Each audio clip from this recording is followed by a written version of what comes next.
DevOps.com workshop, brought to you by Techstrong, AWS, and JFrog. My name is Cody J. Brown. I'm the host of Techstrong Learning, and we have an exciting workshop for you today. So first, I have a couple of housekeeping notes to cover.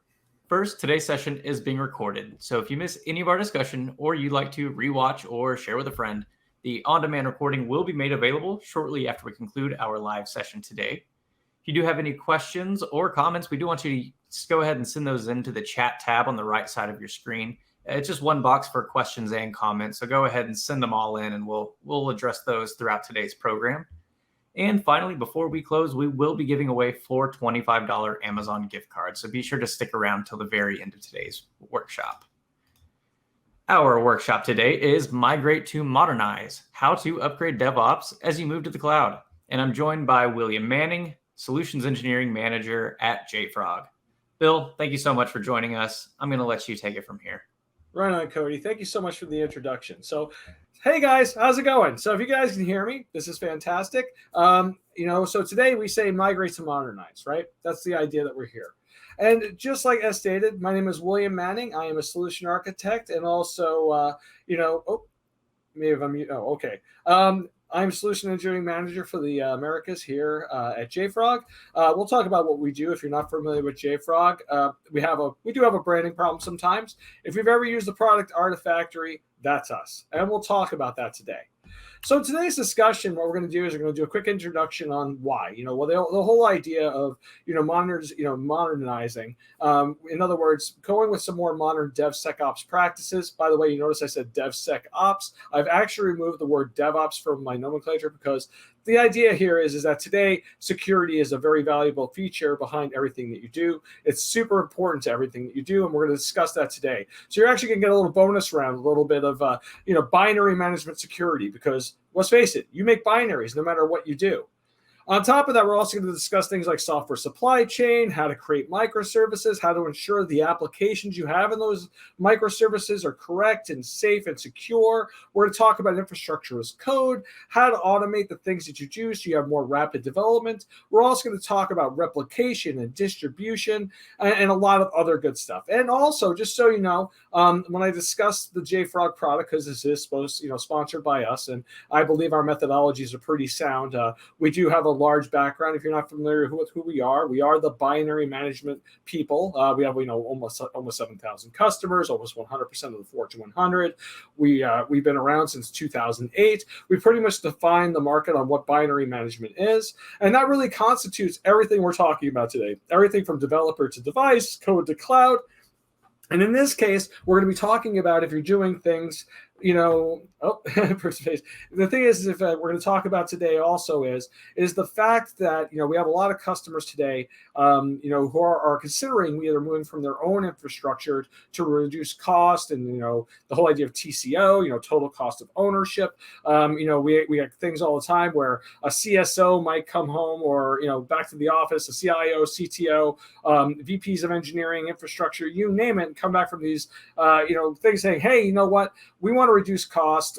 We want to move from our current infrastructure that we have and move our way into something that is hosted, and we want to utilize it best. In this case, we're going to talk about AWS.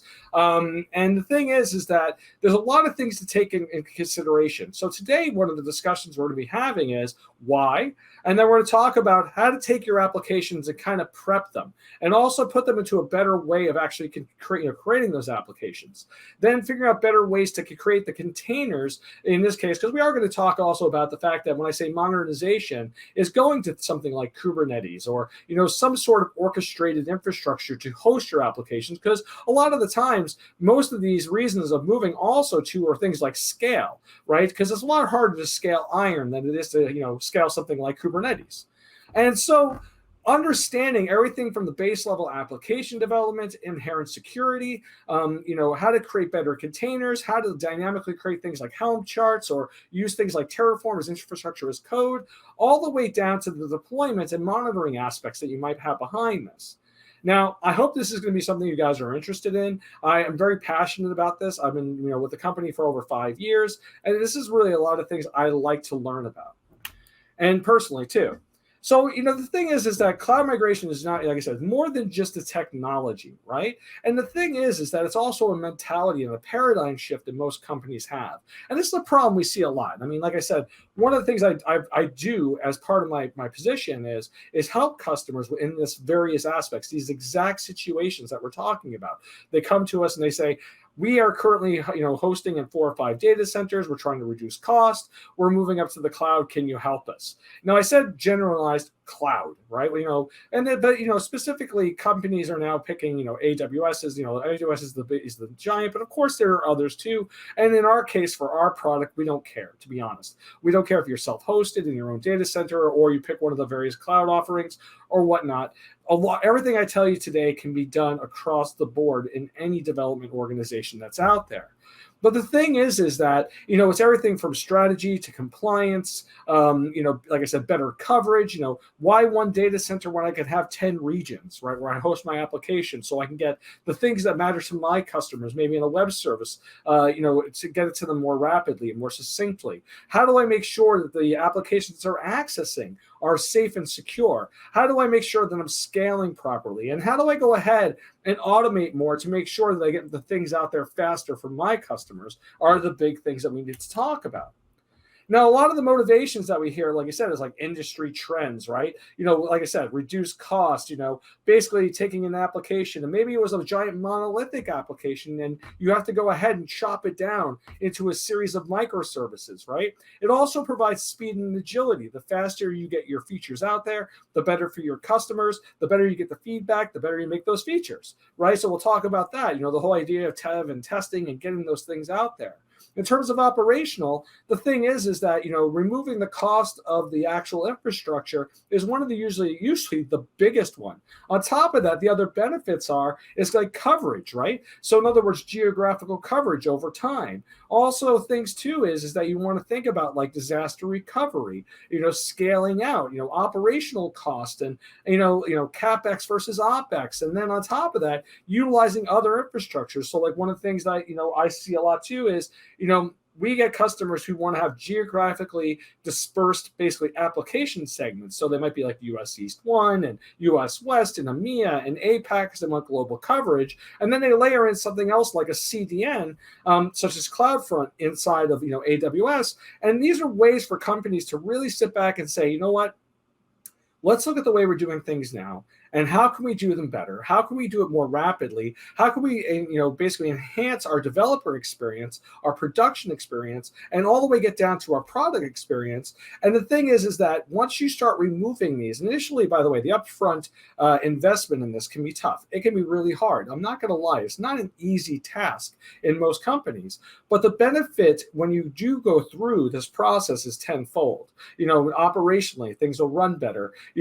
On the other side of it, you can concentrate more on features and builds and doing the things that you want to do because you've removed a lot of the infrastructure components. You've automated as much as possible to make it easier to do these things. And we'll discuss that today too as part of this. But the thing is, there's a lot of challenges, right? Identifying how the applications are being built and breaking them down so that you can do it easier, right? Identifying different models. Do you want to do infrastructure as service? Do you want to do, platform as a service, or do you want to do SaaS? There's different ways, there's different methodologies in which you can sit back and say, what works best for us? Now, the things I'm going to talk about today are around this, right? Non-dependent on these actually. So even down to platforms models, are these public, private? Is it a hybrid? Is it multi-cloud? You got to think about these things. There's a lot of discussion that has to take place. There's a lot of moving parts. And in this case, even understanding which cloud providers work best depending on like what regions you're in, or, how do we maintain business continuity while we migrate these services over? These are real issues that we see every day. Also, too, what about remediation and resolving dependencies? That's a huge one, too.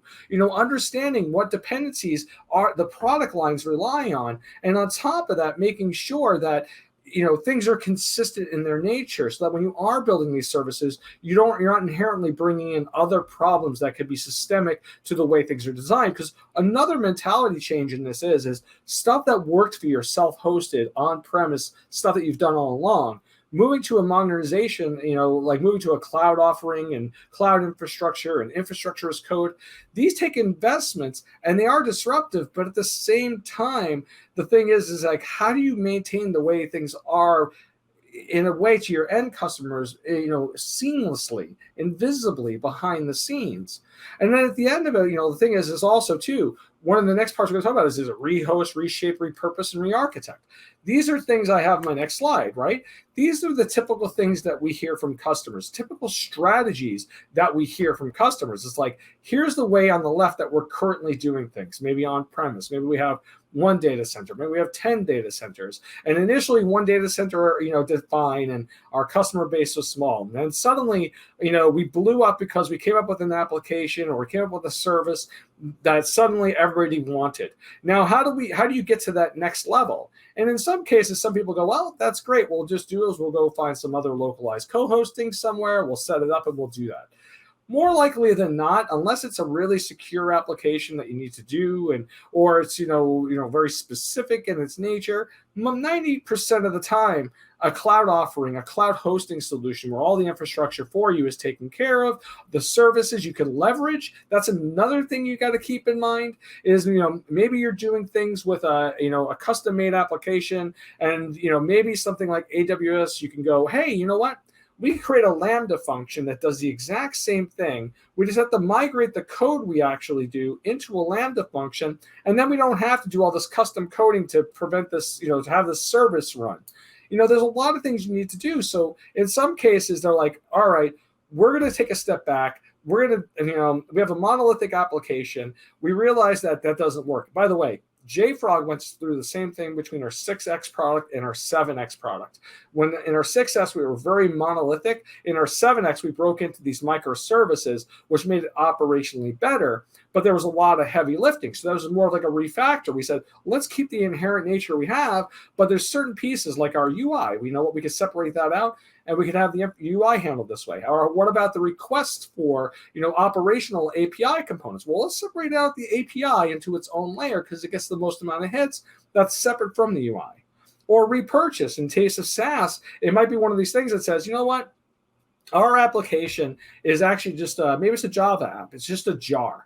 And you know what? We really don't need to host our own infrastructure to host this jar. There's plenty of them out there. So the idea of repurpose, like purchase a SaaS offering that hosts Java applications, or create, something like inside of, AWS, maybe re-platform. So here we go. We're going to keep exactly the exact same things we have. We're just going to shove them now into a cloud infrastructure. Or rehost. Once again, this is that idea of lift and shift. Now, this idea here is like you're moving from one provider to another, and you're just going to go in and do that. So there's a lot of things you need to keep in mind mentality-wise when you are doing this. And the thing is that like, these are just the first steps.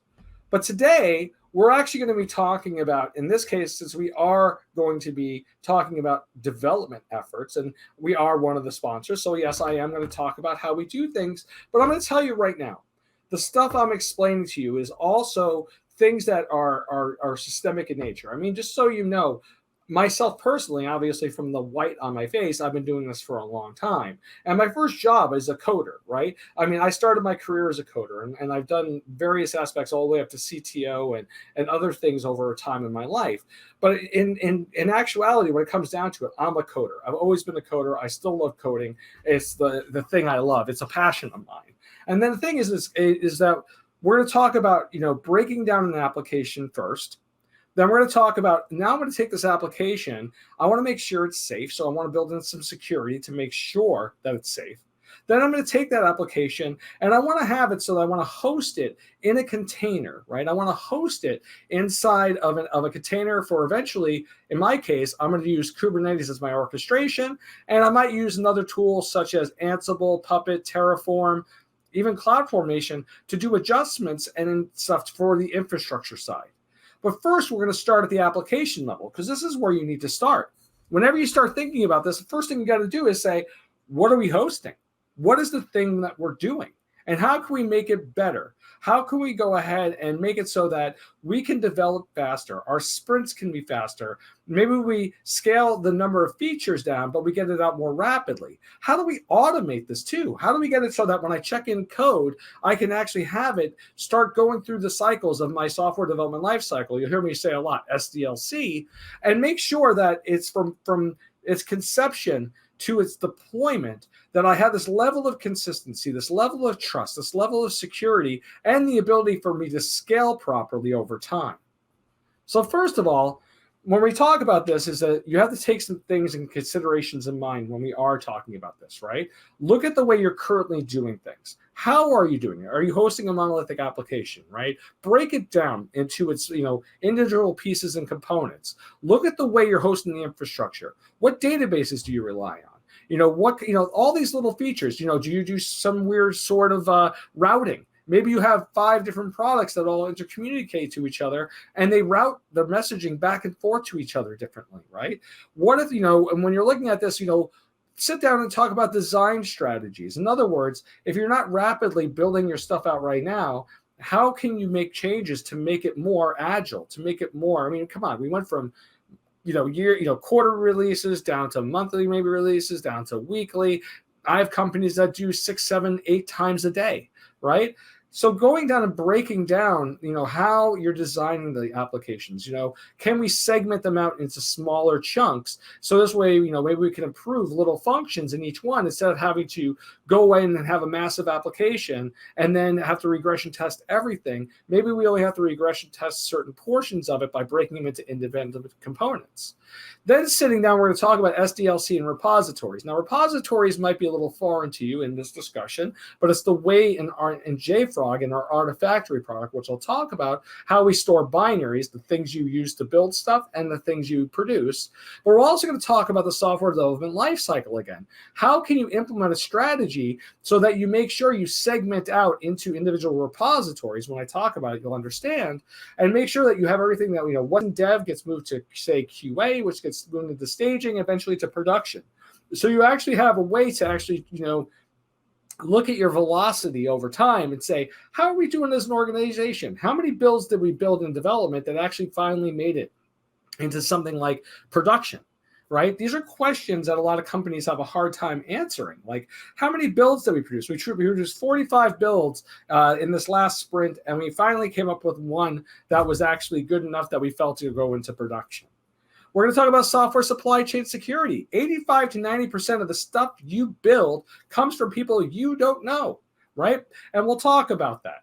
And we'll talk about the fact is, how do you retain the ability for you to be, artisans, coders are artists. And the canvas we use is the IDE or the CLI, that we use to build our stuff. But the thing is, the paints and the palettes we use are these libraries that we don't know where they come from.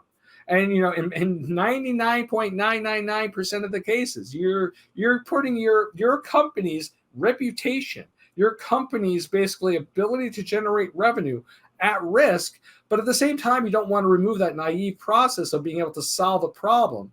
But you want to ensure that the stuff that you're using is safe, so you don't become a headline. I always make that joke. I'm like, nobody wants to become a headline. Also, we're going to talk about how to do this automated.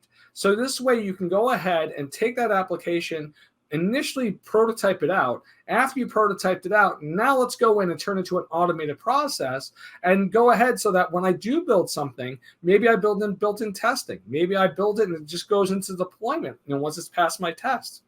Then also too, if we're talking about web services and Kubernetes, right? I am going to be talking about mostly around EKS and Kubernetes today, right? The idea of using Helm as my base to kind of orchestrate. You could use other things too, like we support OpenShift, right? We have companies that use OpenShift or other things. And then on top of that, how do you use infrastructure as code? And, the idea of infrastructure as code is I see it becoming more and more predominant over time. We recently just released Terraform support in Artifactory. You can support your state files and stuff like that. And we'll look at some of that today. And then at the end of it, one of the things I want to talk about is, and this actually will be touched upon throughout the discussion, is also the ideas of global deployment, but I should also mention global development.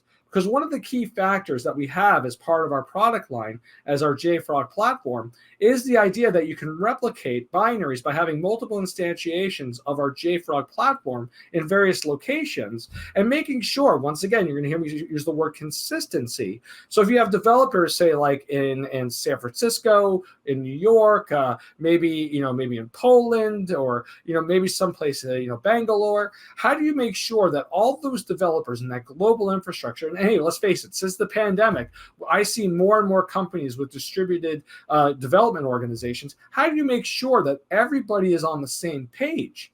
And that's a huge problem. That one of the things that the reason why our company is why we are, and the other reason why companies come to us is to provide that level of consistency throughout the entire experience. And then the last bit of it is we'll do a recap and recap and stuff, and I'll take questions. But I hope this is what people want to hear today. And if not, I'm sorry, but this is what you're getting. All right. So first thing to consider is if you're an already existing JFrog customer, you have the ability very rapidly to go and do a lot of the stuff that we're talking about. So if you're already a JFrog customer and you wanted to figure out how to move from your self-hosted to the cloud, we have replication, we have import exports with our API, our CLI. You can also use external models like our database or rsync, right? And we'll touch upon those at the end. But I want to let you know that if this is your case, it's a very easy way to do it. But this means you've already been indoctrinated into the stuff that I'm about to talk about. And if you haven't, get ready for the fun stuff, right? And I'm going to have some hands-on. I'm going to show you some code. I'm going to show you some of the tool sets you have available to you to actually help you do this. And like I said, this is one of the main things that we do as a company, and people really come to us and look for advice on. So let's go ahead here. Give me a second. All right. So let's talk about the JFrog platform quickly. I'm going to give you the 5-cent version of this talk. But if you're more interested, please reach out. And by the way, at the end of this, all the things that we discussed today, there will be a link available for you to try we have a free tier. It's limited in the amount of transfer and storage it has, but everything I talk about today, you can do it yourself, right? So everything I do today, you can sign up for one of our free accounts, give it a shot, play around with it. But these are all, I'm going to teach you today very tangible items that you can walk away with and try.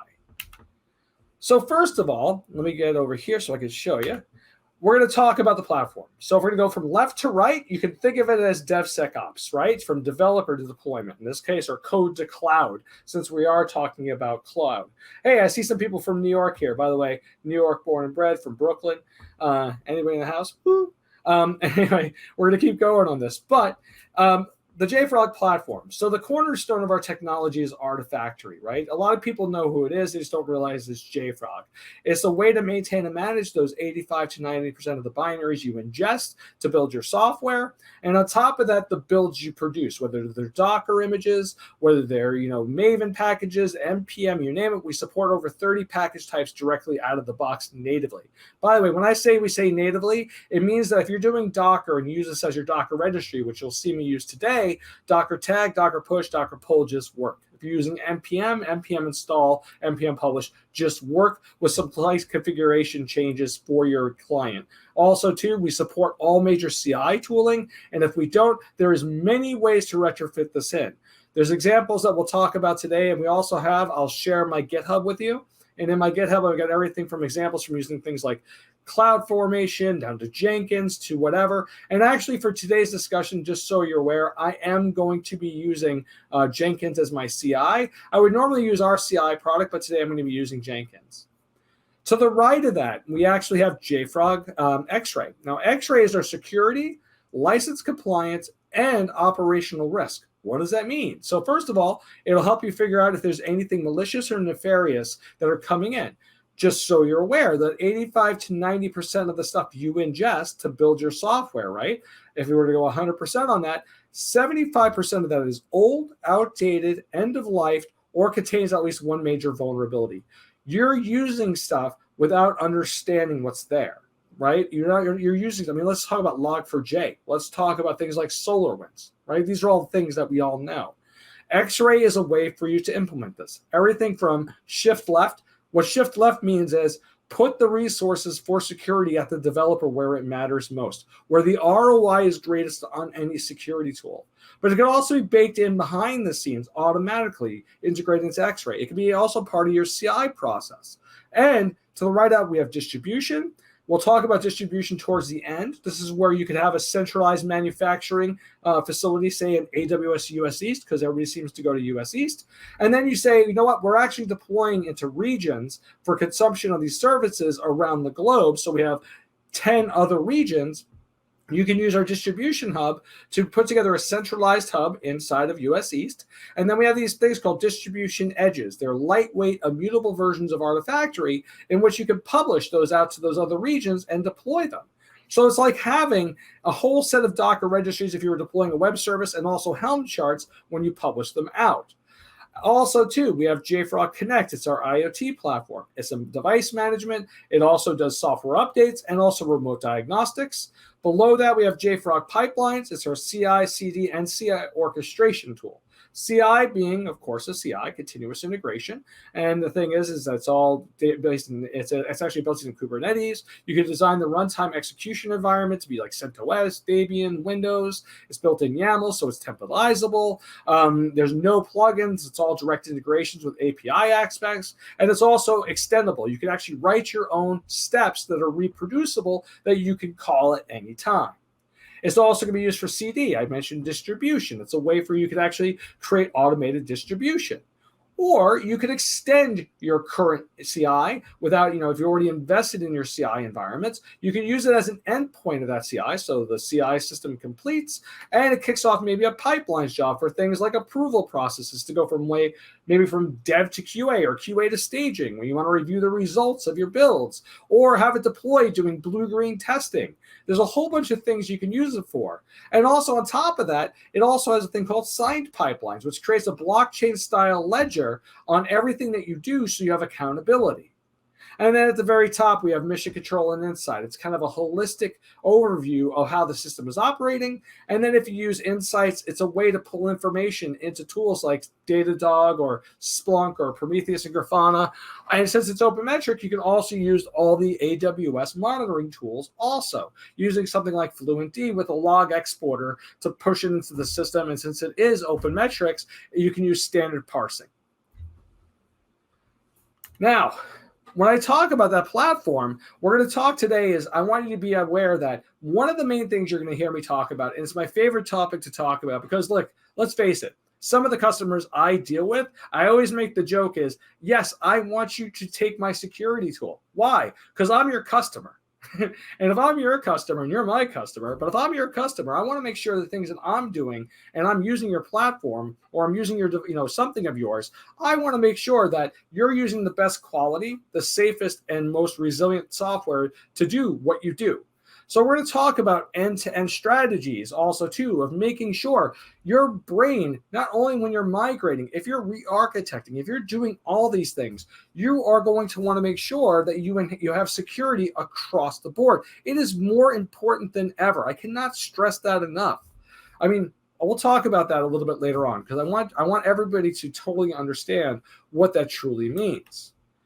So let's get started, right? So this will be the fun bits. And like I said, there'll be stuff I'm going to be sharing at the end. There'll be follow-ups, by the way. You can follow me on Twitter. It's just William Manning. And also you can follow JFrog. If you need any other questions behind this, please feel free to reach out. Be more than happy to have these discussions. I love this stuff. So let's talk about standard development. I mean, every developer starts off with a project. They get handed a project. You got to build something.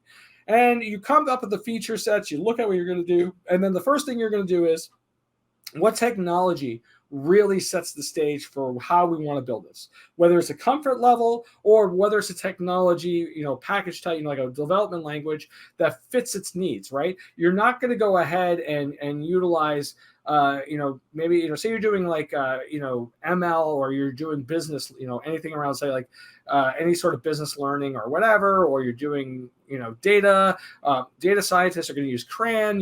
Web developers might say, I'm going to use NPM, or I might use instead Dart and Flutter. I might use Flutter because I want to build mobile apps too, or, you need to sit down and think about what you're going to use. So in our case, I'm just going to say NPM. I come from an NPM background, just so you know. Also, by the way, just so you are also aware, when I talk about security, our security just doesn't come from an idea of like, we're finding stuff, like, we're going to show you stuff. We're actually a CNA. So we actually produce CVEs out there. Last month alone, we had over 200 plus CVEs we found in NPM and Python.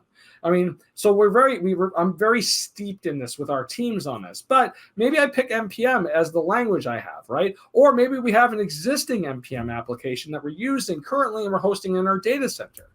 And when I create it, I have my package.json that I define for all my all the dependencies I need, because like my functionality, I will go search for libraries to help me do what I do. Right? Oh, I need to concatenate a string. I need to go and parse a giant metrics of information. I need to create a hash table of all the interactions we're doing and come up with some information behind it. Whatever. I need to create a login. But the thing is that I'm going to go ahead. I'm going to figure out what libraries I need to do the job I do. I do an npm install. It goes out to the third-party software out in the world. It brings down those libraries, and then I do my job. Now, one developer, that's fine. What if you have 1,000 developers, 200, even 2 developers, maybe 3 even, or maybe 10,000? How do you make sure that these are all, on the same page? How do you make sure that all the developers are using the same thing? And on top of that, how do you make sure it's safe and compliant? Because as I stated, everything you do, your code is a very small piece of the software you're producing. Whether it's a microservice or an iOS app or, whatever you're doing, a very small part of that is you, right? A lot of it is just this trust model you have. You're using APIs, libraries. If you're using containers, you're using base level OSs and whatnot. And there's a lot out there. So the thing is, you need a way to maintain also all those pieces, right? And to make sure that if you have 1,000 developers and developer 0 brings down a library and all its transitive indirect friends, because one's implicit. I stated I need this, and this thing I needed says, well, I need all this, right? Because like when I talk about NPM, I always jokingly call it the house party, right? You invite 3 things into your project and 500 show up, right? And that's the idea here, is that you need ways to maintain and manage that. So what ARTIFACTORY is a way to organize the chaos. And this is the first step. I'm not going to spend a lot of time on the product itself. I want to talk about the nuts and bolts, but we manage those transitive dependencies, both implicit, so direct and indirect, the ones you stated and the ones you didn't. I remember, if you use something like Babel, it's like Babel, you do Babel in npm Babel install or Babel-core, and 600 libraries show up with it because it needs that, right? And this is a way to maintain that. It's a proxy for those third-party transitive dependencies in the outside world.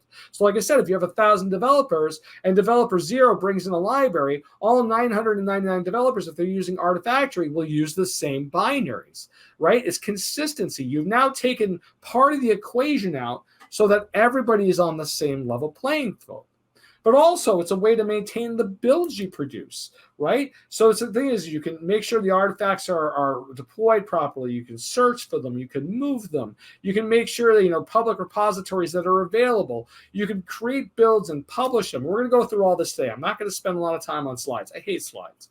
But also making sure you have proper authentication and authorization and ways to maintain things like access controls through like access token and API keys and whatnot. And being able the ability to also go in and stop anything potentially threatening and nefarious to your organization. So when we talk about ARTIFACTORY, one of the key factors here is, and I need to explain it, is because it directly influences the way the rest of our products work. And the thing is that there's a metadata component to our product. Whenever you upload a binary or you ingest a binary, and when I say binary, it could be a library, it could be an image, whatever a binary is like a binary, right?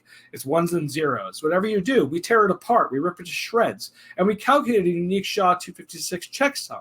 And we store that binary as that SHA-256, and then we reference it via metadata with all its context. This also means you can apply more context to it to make it more relevant to you. But the reason why I'm bringing this up is that, using our product is one thing, but actually understanding how to, build a life cycle behind this. Now, remember, we're going to talk about software development life cycles in a second, right? This is a very important thing because this is part of breaking it down. So first, determine the technology that you're using or you're using currently or you're going to use. Secondly, you're going to break it down into your SDLC. And if you're using our products, and I'm recommending it, we are the host on this, but you don't have to, but if you do, just keep these in mind. And you're going to want to sit down and break down your SDLC. But to understand how to utilize that and how to do this more rapidly, you need to understand the way we store and organize the binaries. So we have this idea of repositories. So we have local repositories, we have remote repositories, and we have virtual. Now we have others that I'll talk about later on. We have one called federated and stuff like that. But for this, when I show the product in a minute, we're going to talk about this, right? So let's talk about local repos. This is where your builds, your binaries, the things you produce, your Docker images, Helm charts, everything you need, you would actually go ahead and publish there. Remote repositories are the third-party transit dependencies that you utilize, whether it's Docker base level images, whether it's NPM or others. And then you have an encapsulation called a virtual repository. This is where you can do a combination of local, remote, and even other virtuals. But we're also going to go in as part of this, and I'm going to show you this, but I just want to kind of give you a quick primer when I say local, what it means, when I say remote, and when I say virtual. I'm actually going to show you this in a minute. But can we mirror our SDLC? Absolutely. Because one of the key factors is you need to think about it is that you might have these cycles. We all know the loop, right? We all know this loop, the whole code, build, plan, right? We see it all the time. And we also want to make sure that we've introduced security throughout this entire thing. And by the way, I consider security and monitoring in some of the same categories. Security is preventative and also, too, a way to inform. But monitoring is a way to inform you on currently things like runtime or how it's operationally going or how am I doing in terms of coverage. But a typical SDLC you might see will be like development, testing, QA, staging, and release. Right? These are standards. And the way we've designed this is that when you sit down and you think about your builds, you need to think about this. And when we talked about our repositories inside of Artifactory, which I'll show you in a minute, you have that ability for you to go in and design it. Right? So you can design it to be dev and test and QA and staging and production. So if we're going to go back to our example that we had before, where we had our NPM project, right? And we're going to go ahead and we're going to introduce Artifactory into it. And the reason why I'm bringing this up is now I'm going to show you the modernization behind it, is the fact that, I'm going to set up a remote repository to instead proxy all the requests I do in my NPM install through Artifactory to the outside world, pull in the ones I've implicitly stated, and then all its transitive friends that come in. They get stored in Artifactory. Once again, this comes back to if I'm by myself, that's one thing. But if I have 2+ developers, right, anything over 2, this means that I can set up my project so that in that remote repository, all those transitive dependencies are already stored there too. So this means that not only is the developer going to pull that, all the other developers will pull the same thing through Artifactory, so they're all on the same level playing field. This even dictates when we start talking about automation, same idea. This will allow you to go in and make sure that the CI tooling is using the same binaries. Then when I build something, I'm going to create my local repositories. I'm going to have dev and QA and production, right? And when I publish something, I'll publish it to Artifactory and it'll be stored in its appropriate SDLC location. Now, these don't have names, but we're going to talk about that in a few minutes. Then I'm going to encapsulate it. So the thing is, instead of having a bunch of individual repositories, our virtual repositories acts as an encapsulation. So I might call this virtual repository NPM, but under the covers, I have a way to resolve my dependencies and I have a place to publish my dependencies. And once I do a quick configuration change to like my npm RC in this case, or I add this line into my package.json, if I'm going to do an npm install or an npm publish, I'm now going to go ahead and use Artifactory to store those. So let me go share my screen and kind of show an example of this. And then what we're going to do is we're going to talk about software supply chain security. So when I go ahead and I look, and let's see if I can share this again. Oh, what just happened there? Let's actually go back in. There we go. Sorry, I didn't even need to change over there. I just need to change over to here. But what I'm going to show you is I'm going to go log into my Artifactory server for a moment. I have to apologize for my bandwidth. I think my bandwidth is acting a little funny today. I am working from home, and they're doing construction down the block. I've seen everything I've done intermittently. Hold on a sec. Let me change network connections, if you don't mind. Let's do this. And go back. Oh, here we go. There we go. Let me change that. Now I'm back. All right, cool. I just switched over to my wired connection, so that should help. All right, so when we go in and we talk about this, right, and we are looking at the JFrog product, one of the nice features of it is the fact that I have the ability for me to go in and design these repositories. So under Artifactory, I'm just going to show you quickly, when we have those repositories, we have local, we have remote, we have virtual. And I go in and if I pick any of the types like a local, one of the cool things is that we're about to go talk about software supply chain security also, is that I can go and even say, in this case, say Docker, I pick my repository type. As you saw, by the way, these are all the repositories types we store. And on top of that, just so you're aware, we actually just released, I don't have it here right now, Swift support for iOS development. So if you're doing any sort of web app, iOS development, iPad OS or Mac OS, we have a way to help you. But you pick your repository type. I have a naming convention document I wrote, but I can go in and say test is the name of my project. I'm going to say Docker, and then I go in and I define my level of my SDLC, whether it's dev or QA or even staging in this case. And I can do things where I can go in and security. When I talk about things, one of the things you can obviously include patterns, exclude patterns. I'm not going to go into those details, but I'm also going to be able to go in and say, I want to enable indexing in X-Ray. X-Ray is our product. What makes our product so unique, by the way, and the only reason why I'm talking about it is that most products you need to upload the binaries for evaluation to figure out if there's anything potentially malicious inside. Everybody talks about CI, everybody talks about CD. We talk about CS, continuous security, because our security product, because it's based on metadata. Remember, I told you we store binaries as metadata, as a SHA-256 in the physical file store, and then we reference it in the metadata. Our X-Ray product is using that same metadata. So it's constantly scanning. It's constantly making sure that it's instantaneous when you are doing this. But I'm going ahead and I'm going to design my SDLC around my repositories right now. And then if you'll take a look here, just to kind of give you an example, once I've done that, I can go back here, and if I say Docker, maybe in this case, you can see I've got something already built where I say, hey, I've got my dev, I've got my QA, and I've got my production, right? So this is where I'm going to publish something to. I even have that around other ones too, like NPM. If you look here, I've got one for dev and QA and production. I might have staging. I might have others. This is where I'm going to store the things that I create. My remote repositories, right? The idea here is the remote encapsulation.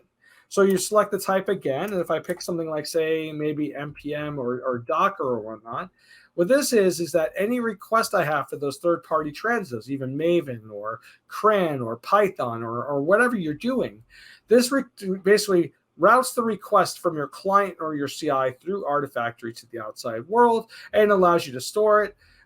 Store those binaries in and all its transitive friends, but also to enable indexing in X-Ray. When I talk about software supply chain security, this is letting you know you can write rules and rule sets to do things that are take action, such as blocking the consumption of a binary out of Artifactory, publishing a JIRA ticket. If you're using something like Slack or your internal communication, it's a way to publish that information so you can directly have awareness to it. I'm also going to talk about our ID plugin, so you know that as a developer, you're using something potentially threatening.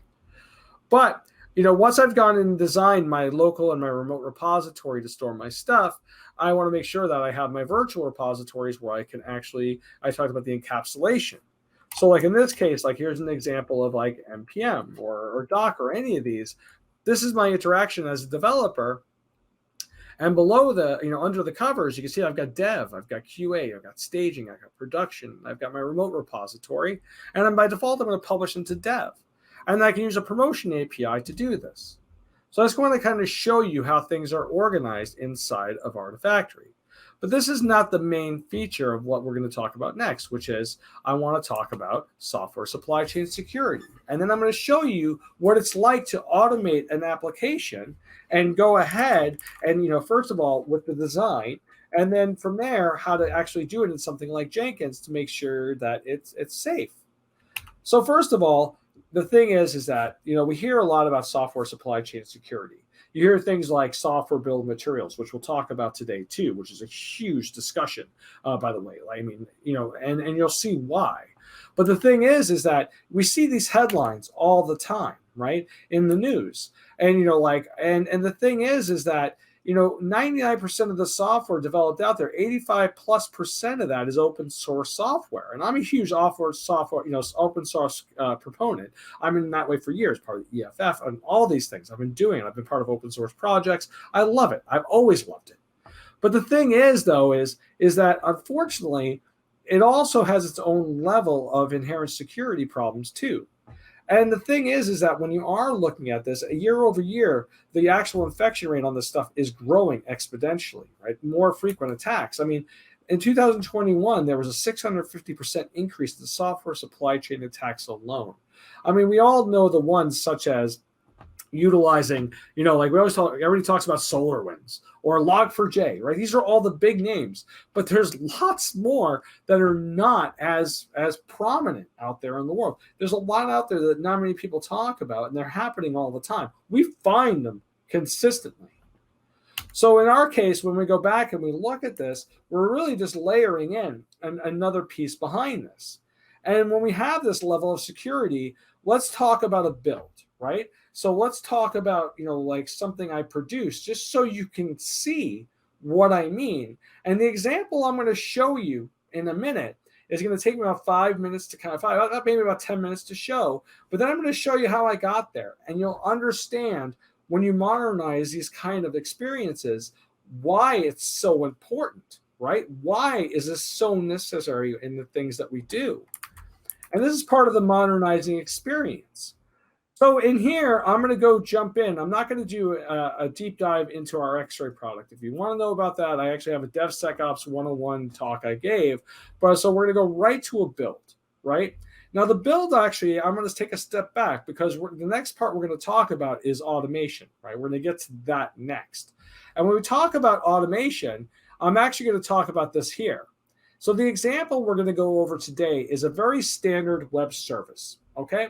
Nothing special. I've got a Gradle backend that handles some data struts that goes ahead and just pulls in a bunch of mungy information that I have, stores it as a hash somewhere, and then I have a node front end, which is build number 2, that I expose it, that I utilize as my interface for that Java app that lives below it. Then we're going to go ahead and I'm actually going to get a base level Docker image I've created using a standard Docker template, right? Nothing exciting. It's a standard just Docker image that has all the base level operational components I need to run both my Java app and also run my Node front end. Then I'm going to go ahead and combine all 3 of these together and put them inside of a Docker image that I'm going to use to host. And then I'm going to host it.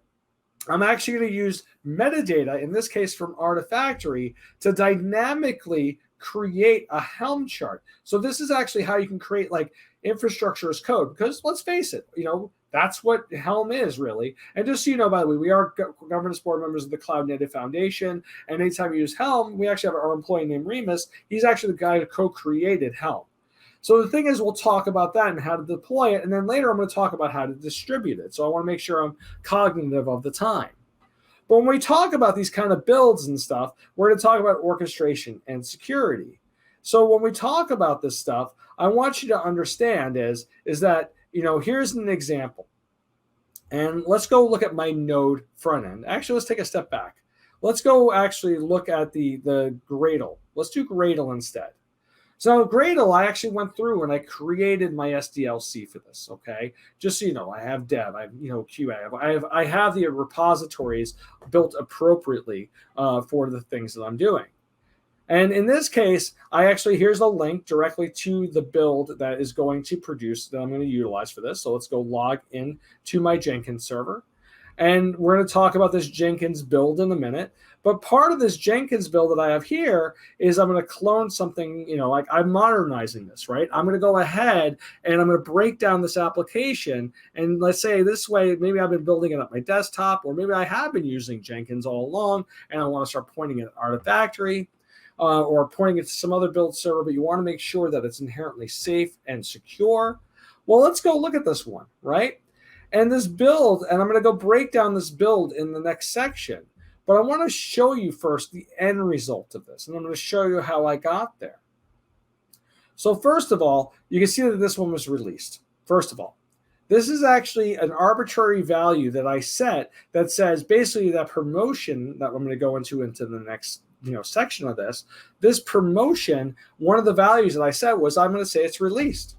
Secondly, this thing is terrible. It's a bad one, right? And I'm going to show you that, as part of this software supply chain security that I'm doing, there's various levels in which I can address this. But I'm going to talk about, in this case, the inherent build in this case. So let's go look at the build. What was produced? And then I'm going to show you how we produced it when we start talking about orchestration and how to automate and build Docker images and all that. So first of all, let's talk about the application level. Now in this app, I'm producing, my output is here. It's it's just a jar file. It's a very standard Java app, right? And in this case, it does have dependencies. Well, look here. It has 56 dependencies, right? This is a very simple project. I'll show you what the project looks like. It's nothing exciting, but it depends on tons of other binaries. And this is where Artifactory comes in, right? We talked about the consistency of being able to store, but part of the modernization is not only, hey, I produced something, right? I've got something here. Well, I also want to know, on top of that, what was used to produce it, right? This helps me. This also means that, when I automated it, or maybe I built it on my desktop as a developer, one of the key factors here is that I know exactly what's in my software. I can also tell you, when I show you how I put this together, I can show you all the environmental and system information. These are knowledge components that you're going to want to know while you're building this, right? These are things that you're going to want to know while you're actually building your software. Because if something does go wrong, you're going to want to fix it. And I'll show you that even back here, what if you were doing a build, right? And suddenly, this is build number 66.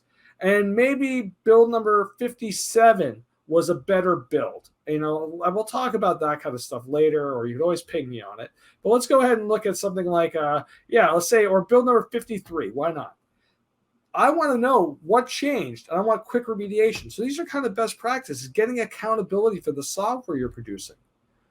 But also, too, understanding what's in your software. Like I said, we have a trust level as developers of just being like, I need to get my job done, so I need tools that allow me to do it, so I rely on third-party transit dependencies. You all depend on it. Well, when I say modernize, it also means understanding how many violations am I potentially introducing? Oh, look, how many security threats am I going to? Well, here's Spring, right? Spring is like a standard. Well, let me know. Well, it looks like if I start using this, I'm going to be introducing a ton of potential threats into my organization. I can't tell you how many customers that have never evaluated the transitive dependencies that they're using and the horror they face when they start looking at the security behind it, saying, wow, this is really bad. We could be exposed at any time. I also want to make sure that I'm license compliant. Your legal teams will always ask, can we get a license report on that? Because we want to make sure that we're meeting our compliance side. The other thing you want to think about is we've got things like operational risk. You know what? You're building the latest software, right? Well, you also want to make sure you're using good stuff or the latest stuff. Because like I said before, 75% of the stuff you use might be old and outdated. Like, here's an example. Let's go. I have a bunch of dependencies here. Let me see. Some of these I don't even know when they came in, but here's an example of a library. This library was produced in July 9th, 2012. I found binaries in here that were produced 2006, 2007, right?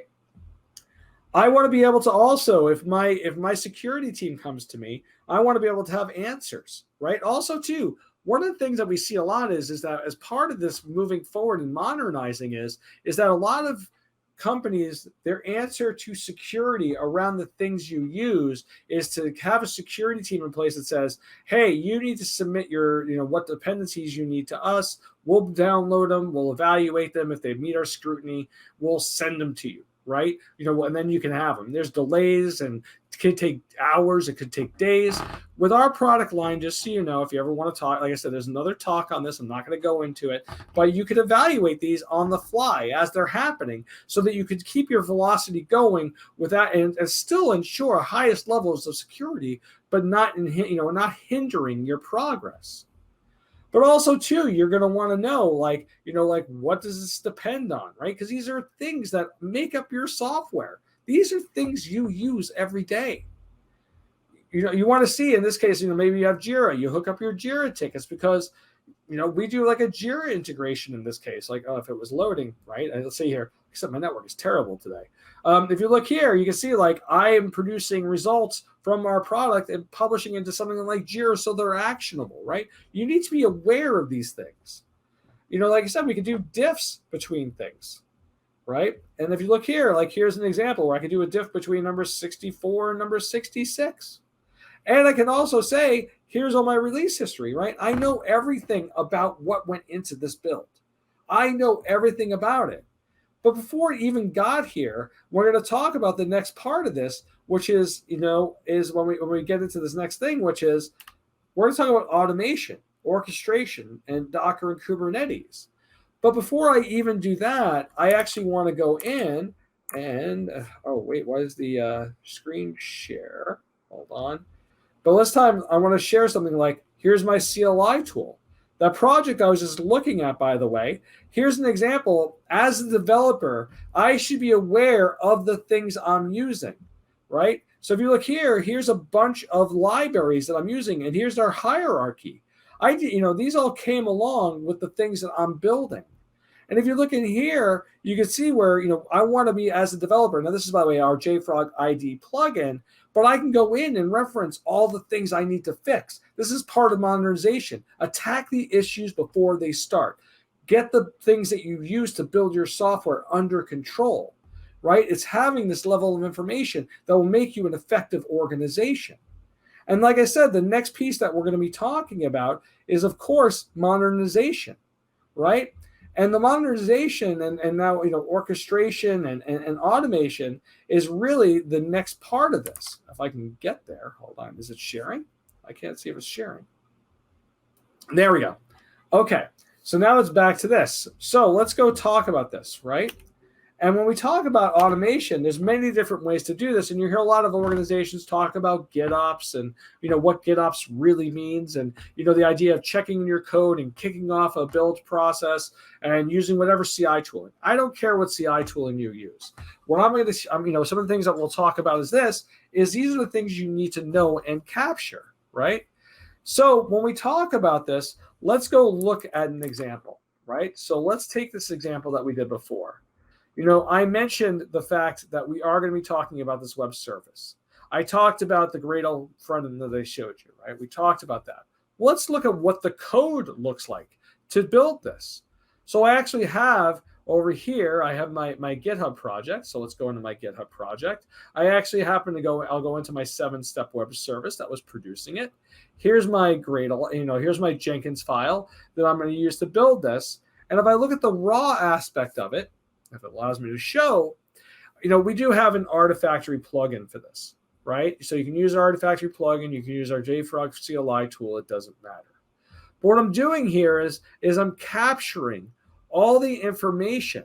So like in this case, we have a Gradle tool. I'm going to deploy. I'm pulling all the binary, third-party transitive dependencies, right? This is my deployer where I'm going to publish it. Here's my resolver where I'm going to get all those third-party transitive dependencies. I'm going to actually build a Gradle project. And at the end of it all, I have some stuff in here. Like I said, I've got bigger deep dives into each one of these, but I want to make sure I consolidate my time. But the thing is that this is now an automated process, right? Even down to here's my scanning of X-ray. where I'm going to, I want to scan the build to find all those nefarious components I just showed you. I want to be able to then say I want to promote, right? Here's my promotion API where I said, here's that arbitrary value. But I can automate all these pieces. So every time I check in my code, I might have this Gradle job here. I might set this up with a trigger, right? I actually might set this up with a GitHub trigger where every time I check in my code, it kicks off this process. It goes to ARTIFACTORY. It pulls those third-party transitives down. It makes sure they're safe and secure. I do my build. If it passes my scrutiny and maybe my tests, I'll move from one phase to the next. The same thing with I have an NPM project here. And I'll show you the NPM project, right? So this NPM project I have, if I go back in and we look at this and I go look at my code behind it, which I'm going to do in a second, I might use another avenue, right? So instead of actually utilizing our JFrog plugin for this, we also have our JFrog CLI tool, which is super powerful. I've got a whole talk on that also. But I have the same kind of level of things I'm doing here. Like maybe in this case, I'm actually, like I said, I'm going to use ARTIFACTORY. Maybe I already built this out. Maybe I tested this in a shell somewhere. And now I'm going to go ahead and automate it.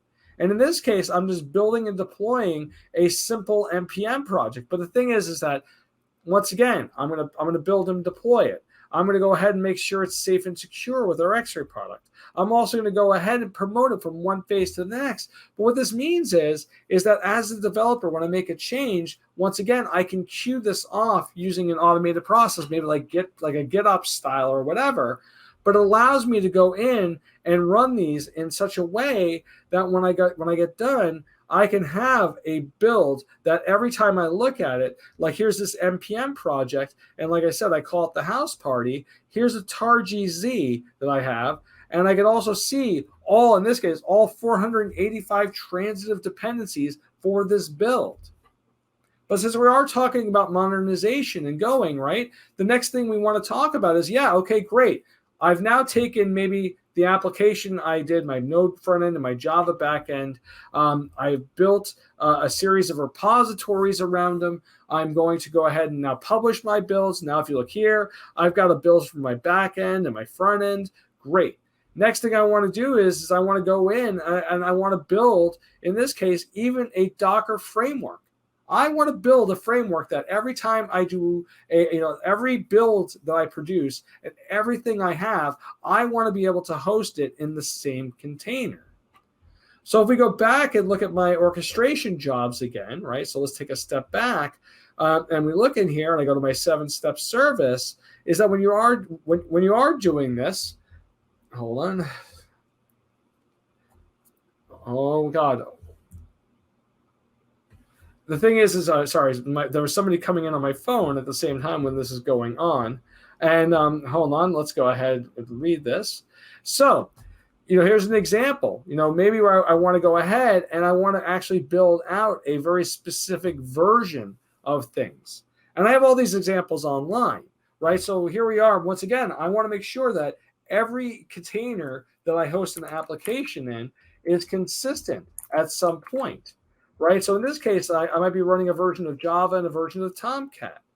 I might have, and in this case, I actually am storing this information in ARTIFACTORY. So one of the things is, remember I mentioned you can store things in ARTIFACTORY. So if we go back in here and I look in this case, I'll just show you, and I type in, say, generic. Right. So here's my generic repository that I have. And if we'll take a look at the script again, if you look, it says generic local. So let's go grab generic local, right? And this is so that every time I build this container, maybe this base level container that I have, I can go in here and say generic local. And if we go ahead and we look at this generic local, which I have right here, and if we look at the path, right? So in here, it's org, Apache Tomcat, Tomcat version, right? Because maybe that's the way it needs to be stored and maybe done. Well, here's org, here's Apache, here's Tomcat, here's the embed, right? And then under here, I have I might have here it is, sorry, wrong one. I have the Tomcat that I want to use, right? So this is the example I want to show here. In this case, Tomcat, it means is that this is now stored in ARTIFACTORY. And every time I build this, I can go ahead and download this into this base level image I have, and then I can extract it. So the idea here is I'm keeping a level of consistency, and I'm even able to go in and actually get that metadata, get metadata out of what I do, right? Out of the builds that I have and whatever I'm doing. And if you look here, you can see I could actually even take that information and put it into, say, the Docker file. Once again, I can have precision in what I'm doing. I know precisely what I'm pulling in, if I'm pulling in a service or things I'm hosting. So that when I am building this, I can go ahead, and if I looked at this scripted version I have here, and I go into the framework, I can even promote it. So if I want to make sure that this base level image, I might go in, build it, and then I might test it by saying, does this handle performance, or does it have all the pieces I need? I can also scan it to make sure that I'm not introducing something potentially nefarious into, because remember, base level images have OS, runtime, application, and then I want to promote it. So when I look at this, I can go in and I have a Docker base level image that I could use, right? Here we go.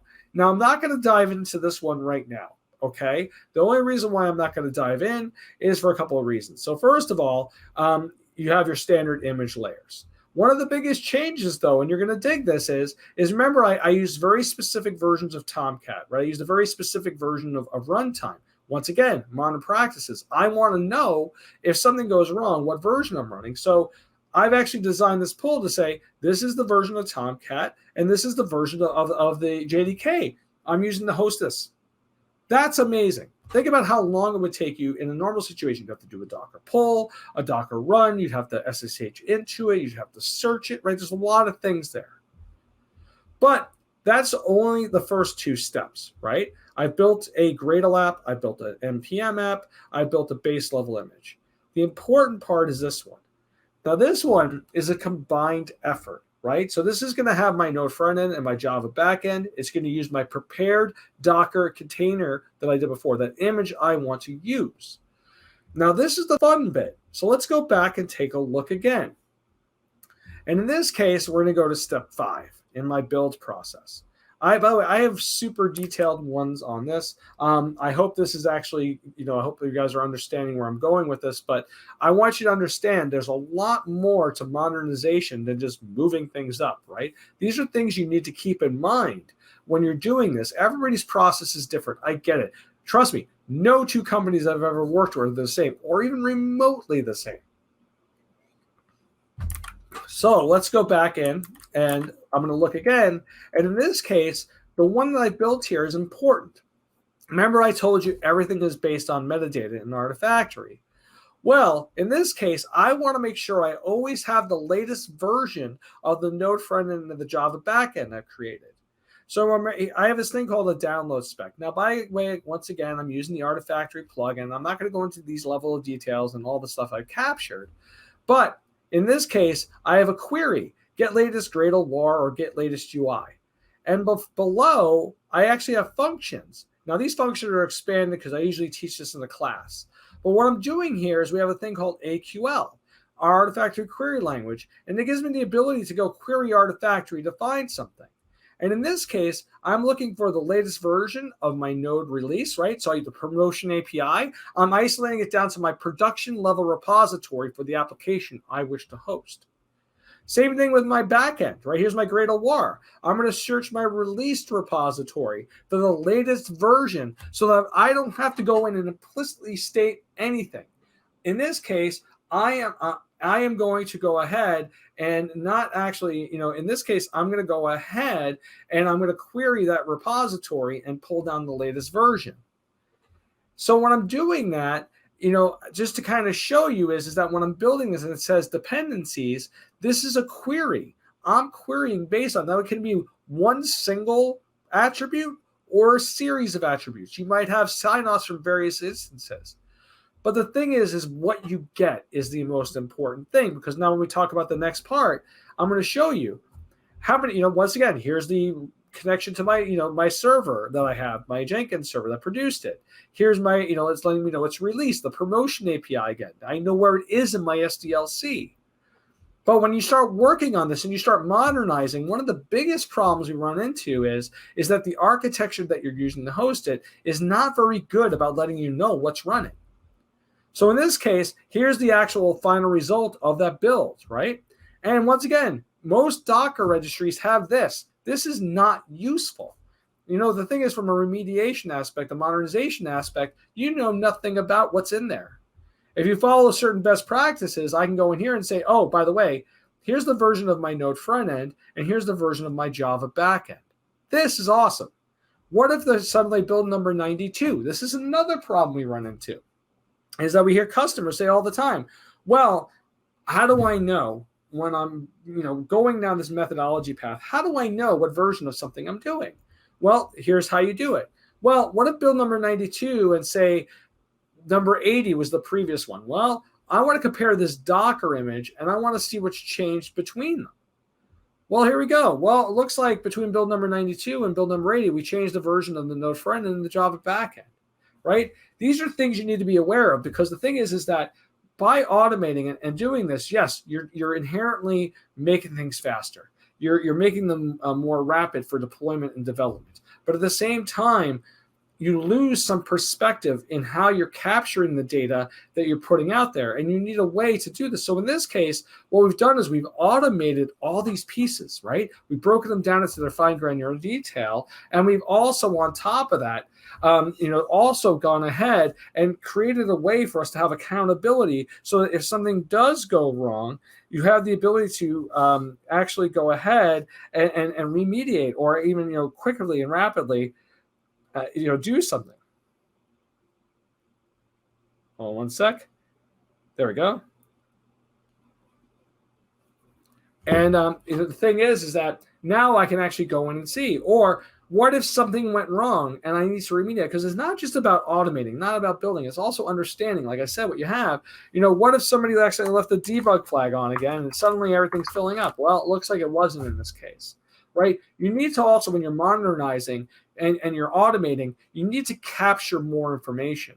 And having that level of detail of being able to say, my security team says that the latest release that we just put into production is terrible. Let's go take a look. Well, it looks like build number 30 was the last version. It was a build number 92. So we went right from the container that was launched actually yesterday. And let's go look at the build that's there. Okay, great. Have we used it anywhere else? No, it looks like it's in that one single container, so it looks like it's the only instantiation. But let's go look at how it was constructed. Okay, well, it looks like build number 30. Here's the dependencies that have, right? You need to have the accountability. So one of the problems with modernization is not having that level set of accountability between the things that you're doing. So what this does is utilizing the data, breaking down the individual components, figuring out how you actually want to host the image. In this case it could be, or maybe it's OpenShift, right? Or maybe you do it in EC2. These are all applicable across the board.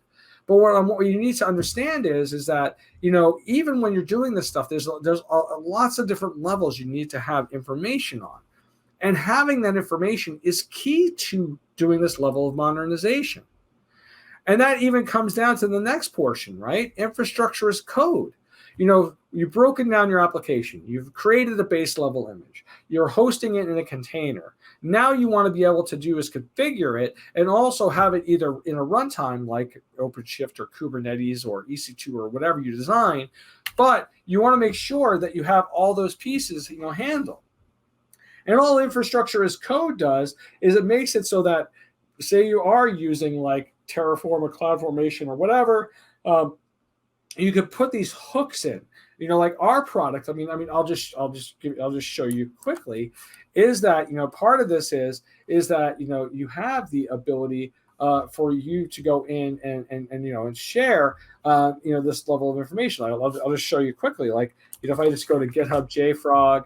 And when it comes up and I type in Terraform, even our products, you can use infrastructure as code, such as a Terraform provider, to perform a lot of tasks. So maybe it's a configuration piece, or maybe it's in our case, you could do everything from repository creation, down to users and whatnot.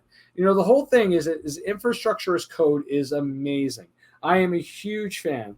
Like I said, Terraform is very prominent. Chef, Puppet, Ansible, and whatever you use, the same concepts are the same.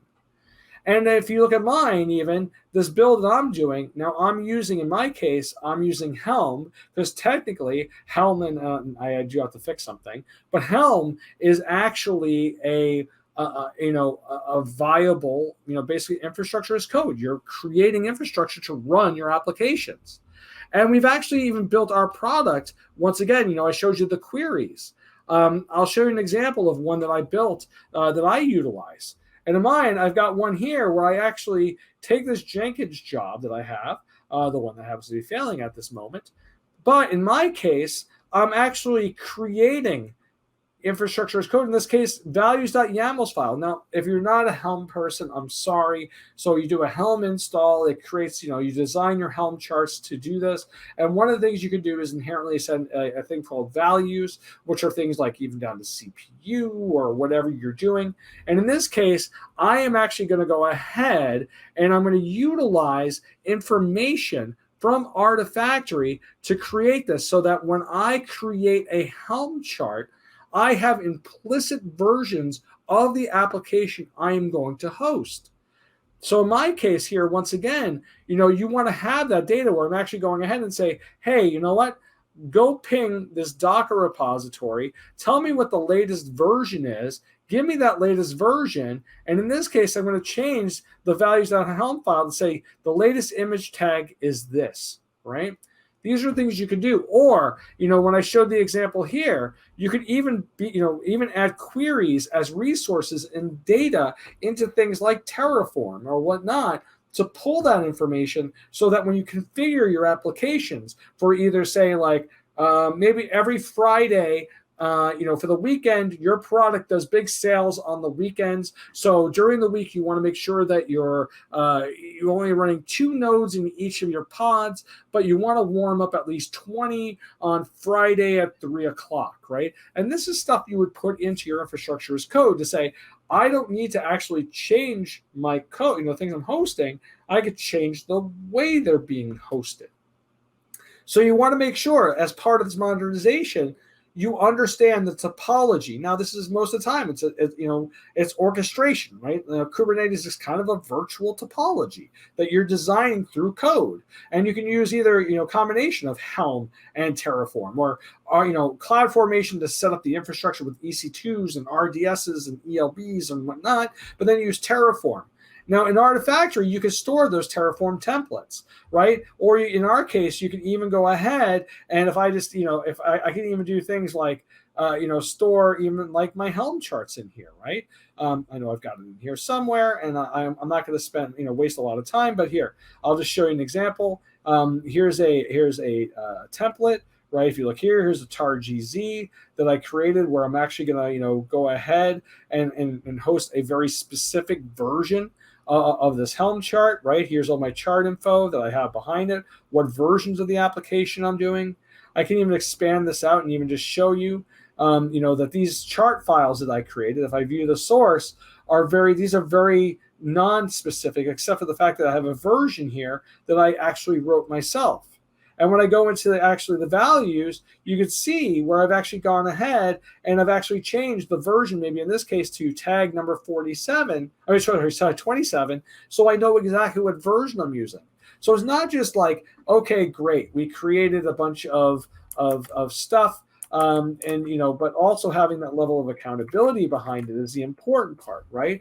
Understanding that you need to be very instructive, you need to be very specific when creating the stuff you use as infrastructure as code to make improvements. Like I said, scale or create something new, or you actually might even use, I have a customer that uses Terraform, and every time they sign on a new customer, they have an API for all these procedures they need to go through in their microservices, they use Terraform as a way to create the users and associated data to each one of those. And they actually produce those Terraform templates. They publish them actually into Artifactory, and then they use Lambda functions, because we have a webhook in ours, to kick off a Lambda function that pulls the latest version, runs it through some other processes that they do behind the scenes in AWS, and they produce what they need. But they're using our metadata in this case as a way, as a primer for them to build these procedural blocks.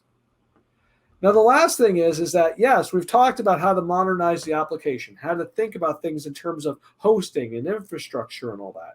The next thing is understanding how you want to deploy this. Is it hybrid? Are you a mixture of combination of internal and external, right? Are you still have a self-hosted and you're moving, using AWS? Are you moving to AWS, or are you to keep both? How many regions are you in, right? How do you replicate?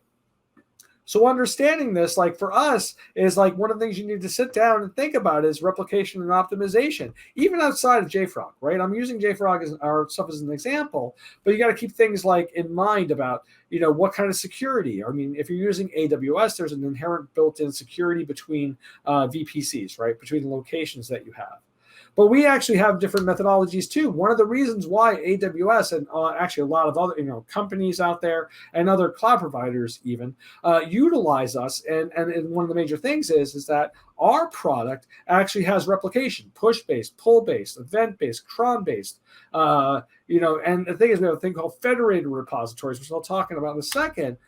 But this allows you to also, from everything from the hosting down to the development, if you're using more than one location, you have push replication, a pull replication that you can have between locations. Say there's only two, right? You could also set up like multi-site topologies where you might have like star and mesh topologies, where you actually have like maybe even self-hosted, maybe your own data center and other ones. You can actually set up Artifactory, in our case, Artifactory through multiple methods in all these locations, and we don't care.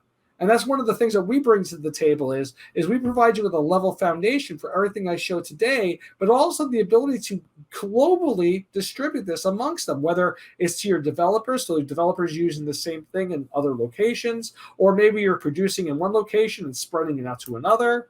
But also we have like things like federated repositories, which are easy button clicks where it's easy just to set it up. And we set up bi-directional mirroring so that you have everything in place that you need. So in other words, when I showed before, if I was just kind of show you for a quick sec, is that when we talked about, our replication, I talked about, when we looked at like local repositories here, I can go in and set up replication, like event-based, and I add in another location and I can go back and forth. Not that important. Or in this case, I might have something like a federated repository. Now these federated repositories, all this means is that I can go ahead and select other instances of our product somewhere, and it'll automatically set it up so that wherever I am, I can go ahead and distribute amongst other regions or locations, both hybrid and even single cloud or multi-cloud. On top of that, when we start talking about this, we have our distribution product, right? Where in the distribution product, I might want to publish my artifacts so that maybe in those other regions, I just need to do read only. I just need to go and do that. So for our product line, we've made that super easy, where I even have, and I'll just show the Jenkins job really fast, is that, you can even automate these concepts, right, of actually going in and distributing out the tasks and stuff that you do. So the thing is that, understanding all these little breakdowns that you need to do. And if you look here, like I said, I can actually go ahead and even, to distribute everything I have. I've actually, this other job I'm working on, I'm just looking at the time. It gives me the ability to go in and actually publish, produce, and query a system so I can distribute exactly what needs to me. And I can pull the information from, say, in this case, our products to go ahead and do this, where I can actually grab that metadata and cause it so that I can publish things to where they need to be, other regions, other locations, and utilize them. So the thing is that when you look at everything that we're doing, the thing is that the entire platform is designed around the ideas of like, and if I'll just show you two here, my example is, I have locations of Artifactory all around the world, and I have the ability to work on one single thing, publish multiple things, or even go ahead and even do things. We have an idea of like peer-to-peer networking and distributing them across many things. But the idea is that whenever you just design, build, and actually go with modernization across implementations across organizations, or even going from a monolithic style to a multi-tier model where you're doing different orchestration methods and container images and breaking it down so that you're a more streamlined organization, there's tools out there, but there's a lot of mentality changes that need to happen. So when we talk about this, I want to talk about some resources quickly. Between our stuff, we have our JFrog Academy, we have our webinars, we do a lot of work with AWS, so we have everything from DevOps days to the AWS workshops. I've actually produced a couple of AWS workshops. We have quick starts. There's actually, our products are in the quick starts also, but understanding that there are a multitude of different resources available in this case. And the thing is that we work the thing is that our symbiosis between AWS and JFrog is incredible. We support all their major components. They support ours. And we work, and even the thing is that I'm always appreciative of what we can do together. But the thing is that even AWS is offering acceleration partners. They just self-hosted that you can do in your own. You can also use our SaaS offering is available, even with things like Private Link. The thing is, we'll put this into the chat. We'll actually make this part of the follow-up. But anytime you want to try it, you can either try just the free, in the marketplace, if you want to do that. So you can try this free here. And we also have a free tier that you could search for. But I am at the end of my time, and I hope this has been helpful. There's plenty of individual components on these things that I've talked about today available at any time. But I really, really appreciate everyone being here, and I hope everybody has a wonderful day and everybody remains safe and well. Back to you, Cody. Well, thank you so much, Bill. I really appreciate you taking the time to join us and walk us through everything. So thank you so much. Quick reminder to today's audience that this session was recorded. So following this workshop, you'll receive an email with a link to access the recording on demand. You can also find the recording living on the DevOps website at devops.com/webinars, and be sure to look in the on-demand section. So we do have those 4 $25 Amazon gift cards to give out. Our first winner is Shantanu S. Our second winner is Giovanni C. Our third winner is Andrew H. And our fourth and final winner is Ahmed E. So to the 4 of you, congratulations. Please keep an eye on your inbox to claim your gift card. But if you don't happen to see that email, please check your spam folder. I would like to thank AWS and JFrog for sponsoring today's webinar. And to our audience, we really appreciate you spending time with us today. We hope to see you at an upcoming Techstrong Learning workshop or webinar. And everyone have a great rest of your day. Bill, again, thank you so much. Thanks, guys. I hope this has been helpful. And yes, my TED Talk. That's pretty good. Thanks, Brett. Anyway, you know what? Everybody be safe, be wonderful, be well. Really appreciative. Have a great day. Cody, thank you so much, and having me do this and being the host.